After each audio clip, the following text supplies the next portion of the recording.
আসসালামু আলাইকুম রহমতুল্লাহি ওয়া বারাকাতুহু। সম্মানিত আইন পিপাসু আমার ভাই বোনেরা, আশা করি আপনারা আল্লাহর মেহেরবানিতে ভালো আছেন, সুস্থ আছেন। তো আমরা চলে এসেছি আইন ক্লাসে। আজকে আমরা আলোকপাত করব নতুন এক ধারা নিয়ে।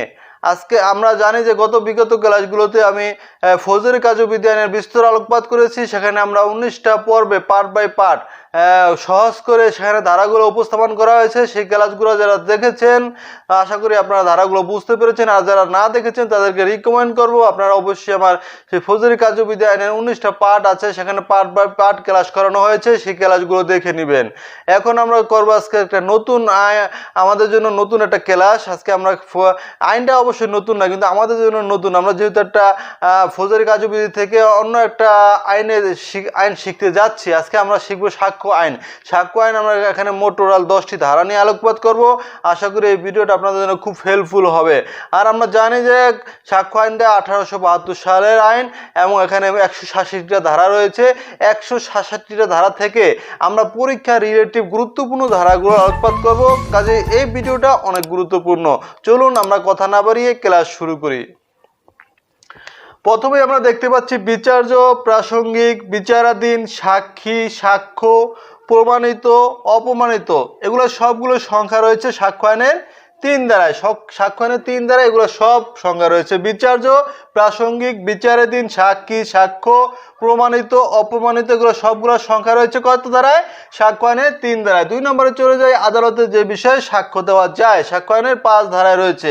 আদালতে কি কি বিষয়ে সাক্ষ্য দেওয়া যায়? প্রত্যেক বিচার্য বিষয়ে সাক্ষ্য দেওয়া যায়, প্রত্যেক প্রাসঙ্গিক বিষয়ে সাক্ষ্য দেওয়া যায়, প্রত্যেক বিচারাধীন বিষয়ে সাক্ষ্য দেওয়া যায় এবং গ্রহণযোগ্য বিষয়ে আদালতে সাক্ষ্য দেওয়া যায়। আবার বলছি, আদালতে যে বিষয়ে সাক্ষ্য দেওয়া যায়, সাক্ষ্য আইনের 5 ধারা।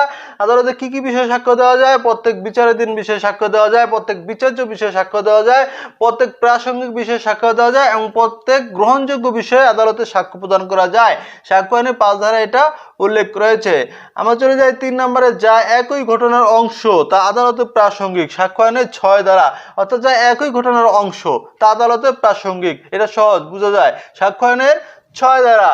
4 নম্বরে চলে যায়, যা বিচার্য ঘটনার উপলক্ষ, কারণ বা পরিণাম তা আদালতে প্রাসঙ্গিক। সাক্ষ্য আইনের 7 ধারা। সাক্ষ্য আইনের 7 ধারা, যা বিচার্য ঘটনার উপলক্ষ, কারণ বা পরিণাম তা আদালতে প্রাসঙ্গিক, অর্থাৎ ঘটনাস্থল থেকে প্রাপ্ত লক্ষণ, চিহ্ন, আলামত আদালতে গ্রহণযোগ্য। সাক্ষ্য আইনের 7 ধারা, এটা আমাদেরকে মনে রাখতে হবে। 5 নম্বরে চলে যায়, ঘটনার উদ্দেশ্য, প্রস্তুতি এবং পূর্ববর্তী বা পরবর্তী আচরণ আদালতে প্রাসঙ্গিক। সাক্ষ্য আইনের 8 ধারা এটা উল্লেখ রয়েছে। ঘটনার উদ্দেশ্য, প্রস্তুতি এবং পূর্ববর্তী বা পরবর্তী আচরণ আদালতে প্রাসঙ্গিক। সাক্ষ্য আইনের 8 ধারা এটা উল্লেখ রয়েছে।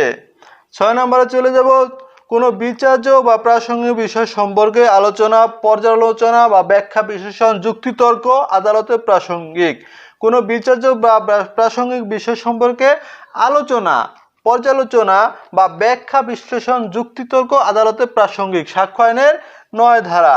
তারপর চলে যাব 7 নম্বরে, অভিন্ন অভিপ্রায় সম্পর্কে ষড়যন্ত্রকারীর কথা বা কার্য আদালতে প্রাসঙ্গিক। অর্থাৎ যে বিষয় নিয়ে আদালতে বিচার কার্য চলতেছে ওরকম বিষয়ের সঙ্গে এটা অভিন্ন অভিপ্রায়, এরকম যদি কোনো বিষয় নিয়ে ষড়যন্ত্রকারী কথা বা কার্য উপস্থাপন করে সেটা আদালতে প্রাসঙ্গিক। এটাকে বলে অভিন্ন অভিপ্রায় সম্পর্কে ষড়যন্ত্রকারীর কথা বা কার্য আদালতে প্রাসঙ্গিক। সাক্ষ্য আইনের 10 ধারা।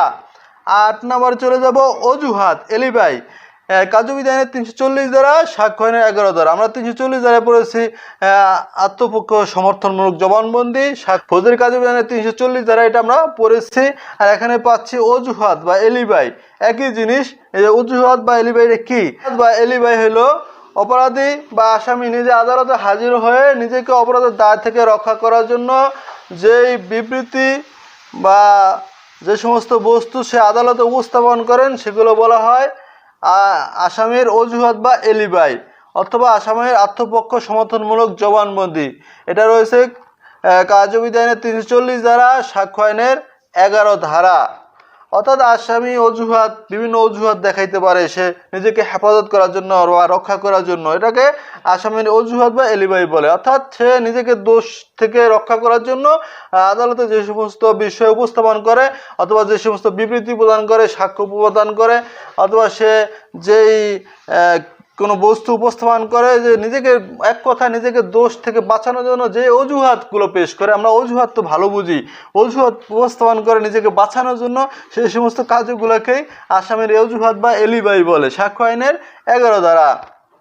9 ধারায় চলে যাব। অজুহাত যে ক্ষেত্রে প্রাসঙ্গিক। সাক্ষ্য আইনের 11 ধারায় রয়েছে অজুহাত কোন কোন ক্ষেত্রে প্রাসঙ্গিক। কখন এটা প্রাসঙ্গিক হয় আমাদেরকে বুঝতে হবে, যখন অজুহাতটি বিচারাধীন বা প্রাসঙ্গিক বিষয়ের সহিত অসঙ্গতিপূর্ণ হয়, তখন এটা আদালতে প্রাসঙ্গিক। সাক্ষ্য আইনের 11 ধারা। এবং আরেকটি বিষয় রয়েছে, যখন অজুহাত নিজে অথবা অন্য কোনো বিষয়ের সহিত সংযুক্ত হয়ে বিচারাধীন বা বিচার্য বিষয়ের অস্তিত্ব বা অস্তিত্বহীনতাকে সম্ভব বা অসম্ভব করে তোলে, তখন এটা সেই অজুহাত প্রাসঙ্গিক, আদালতে প্রাসঙ্গিক। সাক্ষ্য আইনের 11 ধারা। আমরা জানলাম এই দুইটা ক্ষেত্রে অজুহাত কি হয়, আদালতে প্রাসঙ্গিক হয়। 1 নম্বর জানলাম, যখন অজুহাতটি কোনো বিচারাধীন বা প্রাসঙ্গিক বিষয়ের সহিত অসঙ্গতিপূর্ণ হয়, তখন এটা আদালতে প্রাসঙ্গিক। সাক্ষ্য আইনের 11 ধারা। আর দ্বিতীয়ত রয়েছে, যখন অজুহাত নিজে অথবা অন্য কোনো বিষয়ের সহিত সংযুক্ত হয়ে বিচারাধীন বা প্রাসঙ্গিক বিষয়ের অস্তিত্ব বা অস্তিত্বহীনতাকে সম্ভব বা অসম্ভব করে তোলে, তখন এটা আদালতে প্রাসঙ্গিক। সাক্ষ্য আইনের 11 ধারা। 10 নম্বর চলে যাব, যে সকল ঘটনা মনের বা দেহের অবস্থার অস্তিত্ব প্রদর্শন করে। অর্থাৎ যে সকল ঘটনা মনের বা দেহের অবস্থার অস্তিত্ব প্রদর্শন করে, তা আদালতে প্রাসঙ্গিক। সাক্ষ্য আইনের 14 ধারা। তো বন্ধুরা, আজকে এই ছিল আলোচনা। আশা করি আপনারা এই ধারাগুলো বুঝতে পেরেছেন। এগুলো আপনারা একটু বেশি বেশি করে প্র্যাকটিস করবেন, কারণ এই ধারাগুলো খুব পরীক্ষায় আসার মতো এবং খুবই গুরুত্বপূর্ণ।